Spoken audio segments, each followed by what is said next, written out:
I introduced the False Claims Act of 2021 over 3 months ago. Since that time, my staff has had meetings with stakeholders as well as reach out and talked with every member on the Republican side. We did more than just talk, we listened. The main concern expressed by most of my colleagues was the potential of overreach and unintended consequences.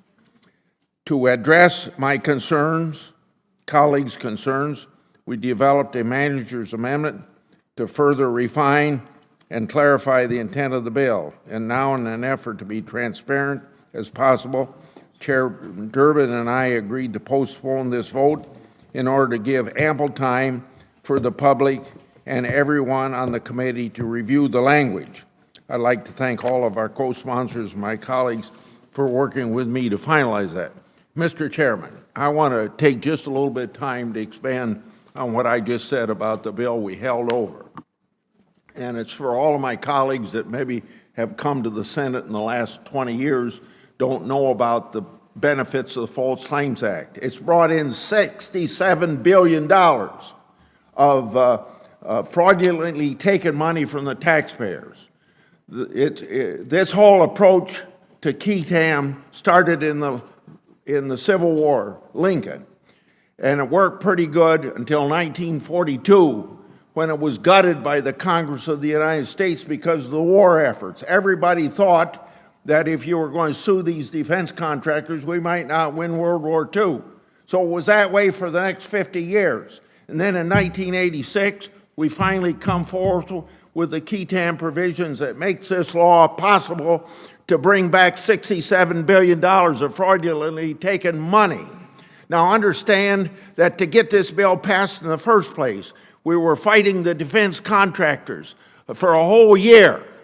Get the bill out of committee, I think with a fairly wide margin. By the way, I need to compliment Senator Leahy because over the last 20 years, he and I have sponsored bills to override court decisions that weaken the original intent of the bill. So I thank Senator Leahy for doing that. But remember that it was originally the defense contractors. They fought this idea over and over and over again. And when I finally got the bill out of committee, then they go to this senator to put a hold on. You go to that senator to explain what the bill's supposed to accomplish, and they said, it sounds like a good piece of legislation. And then they get another person to put a hold on the bill, and another person, and another person. Finally, they went to Jesse Helms, because with Jesse Helms, they'd be able to kill this bill forever. I talked to Jesse Helms about it. Can you lift your hold? He said, I read the bill. It makes common sense to me. We got the bill passed, and it was signed by the President of the United States. So what are we still talking about today? You get court decisions that gut the bill because they interpret something different than what we intended, or the Department of Justice is doing something. So Leahy and I come along, and we try to correct what the courts are doing a disjustice to the original purpose of the False Claims Act. And that original purpose has ended up with $67 billion of fraudulently taken money.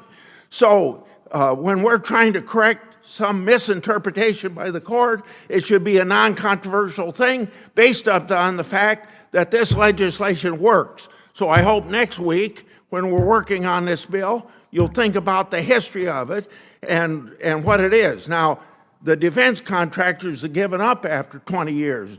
Various pieces of amendments they tried to get adopted on the floor of the Senate. They couldn't get it adopted. Now there's other interests that think, boy, we don't want to put up with this False Claims Act, so they're giving Leahy and me problems on getting these corrections passed.